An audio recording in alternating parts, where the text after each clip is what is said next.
Imagine walking into a modern bookstore, surrounded by shelves overflowing with self-help guides, spiritual manifestos, and Instagrammable quote books. You pick one up, flip through the pages, and read. You were born with wings. Why prefer to crawl through life? It stirs something in you, a sense of depth, hope, a touch of poetic transcendence. But the author listed? Not a Harvard-trained psychologist. Not a Silicon Valley guru. It's Jalal al-Din Rumi, a 13th-century Persian mystic, theologian, and poet. Somewhere between a Sufi lodge in medieval Konya and a coffee shop in Brooklyn, Rumi has been reborn as a global spiritual icon, a best-selling poet in the West, and a poster child for universal love. But here's the question. Is this Rumi's revival or his misinterpretation? Welcome to The Unfolding Journey, a channel dedicated to deep dives into philosophy, spirituality, history, and the many intersections of ancient wisdom and modern life. If you're here, it means you're not just looking for inspiration. You're seeking truth, clarity, and connection across time and culture. Today, we unravel the modern image of Rumi and ask, is the 21st century West celebrating his message or sanitizing it? Let's dive in. To understand how Rumi's image has evolved, we need to begin with who he truly was. Born in 1207 in present-day Afghanistan, Jalal al-Din Rumi was not merely a poet. He was an Islamic scholar, jurist, and Sufi mystic. His father, Baha al-Din Walid, was a prominent theologian, and Rumi inherited a deep grounding in Islamic law and spirituality. His life changed profoundly after meeting Shams al-Tabrizi, a wandering mystic whose spiritual influence awakened in Rumi a torrent of mystical poetry. Rumi's most renowned work, the Masnavi, spans over 25,000 verses. Often called the Quran in Persian, it's a spiritual compendium of parables, theology, and mystical insight. But this is not light reading. It's deeply rooted in Islamic teachings, Sufi cosmology, and metaphysical reflection. This is where we face our first turning point. The Rumi of history is steeped in Islam. Yet, the Rumi we often see today is stripped of that religious identity. In the 21st century, Rumi has become the most read poet in the United States. But how did this medieval Persian scholar become a New Age hero? The answer lies in translation and transformation. In the 20th century, figures like Coleman Barks began translating Rumi's works into English. But Barks, notably, does not speak Persian.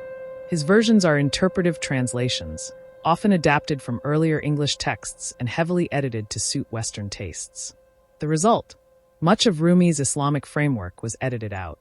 References to the Prophet Muhammad, Quranic verses, and Islamic metaphors were softened or entirely removed. What remained was a distilled, universal message of love and unity, beautiful but decontextualized. So the world embraced Rumi not as a Muslim scholar, but as a free-floating mystic. His poetry became a balm for modern anxiety, a poetic companion to yoga sessions, and a social media darling. But in this process, something vital was lost, the why behind his words. To truly appreciate Rumi, we must ask, what is missing in the popular renditions? Rumi's poetry is saturated with references to the Quran, Islamic stories, and metaphysical themes that draw directly from his Sufi practice. He didn't speak of the beloved as a generic force. It was a direct reference to God in the Islamic tradition. His longing wasn't just for romantic union. It was the soul's yearning for divine closeness. In many modern translations, these dimensions are glossed over. Take, for example, his oft-quoted line, "Don't grieve. Anything you lose comes round in another form." On the surface, it feels universal. But in the original context, Rumi is speaking of tawakkul, trust in God's divine plan. These layers are flattened in pop translations. In losing Rumi's spiritual infrastructure, we risk turning profound spiritual teachings into poetic self-help mantras. Yet it's not all distortion. There's a reason Rumi resonates so deeply with modern audiences. We live in a fragmented, distracted, increasingly secular world. Many are searching for meaning beyond materialism, seeking a sense of inner peace, transcendence, and connection. Rumi speaks to that hunger. His metaphors of union, love, longing, and transformation offer a language of hope. His imagery, a reed flute separated from its reed bed, a moth drawn to flame, a lover desperate to reunite, captures the human condition in timeless ways. Even if modern readers don't see the religious roots, they feel the emotional truth. So perhaps what we're witnessing is not just misinterpretation, but a selective revival. Rumi is being reinterpreted to fit modern needs. But is that a betrayal or a bridge? To many in the Muslim and Sufi world, this Western embrace of Rumi is bittersweet. On one hand, it introduces millions to mystical Islam. On the other, it risks misrepresenting or erasing the very tradition that birthed him. Sufism is not just poetic, it's a path, a tariqah, of discipline, ritual, and surrender. It requires a guide, a community, and deep commitment. Rumi didn't write poetry for entertainment. He wrote it as a vehicle for transformation under divine guidance. Today, Sufi orders across the world, such as the Mevlevi order founded by Rumi's followers, continue these practices, including the iconic whirling dervish ceremony. These living traditions keep the full spirit of Rumi alive. When the Western world embraces Rumi without acknowledging Sufism or Islam, it risks appropriating the fruit without understanding the tree. This leads us to a final, more nuanced question. Is it possible to honor Rumi both as a spiritual universalist and as a deeply Islamic thinker? Some argue that spiritual truths are, by nature, universal, and Rumi himself spoke of transcending boundaries. He wrote, "I belong to no religion. My religion is love." But again, context is everything. Rumi's transcending of religion didn't mean abandoning Islam. It meant moving beyond rigid dogma toward a deeper spiritual essence rooted in the Islamic mystical tradition. So yes, his words can transcend cultures, but they shouldn't be uprooted entirely from their source. The solution may lie in education and humility.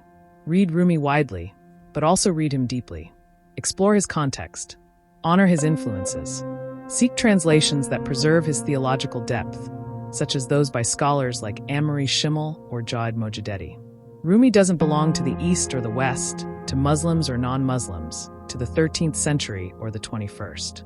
He belongs to the heart, to the seeker, to the one yearning for truth. But to honor Rumi is to respect his fullness, not just the parts that comfort us, but also the parts that challenge us. His life was one of devotion, surrender, and radical transformation, a path that calls us not to simply feel good, but to become more real. So perhaps we must move beyond the question of misinterpretation or revival and ask instead, how do we approach his legacy with integrity? Let's not just quote Rumi. Let's embody him. Let's not just admire his words. Let's walk the path behind them. If this conversation sparked something in you, if you're drawn to explore more of the ancient wisdom that still speaks to our modern souls, then you're in the right place.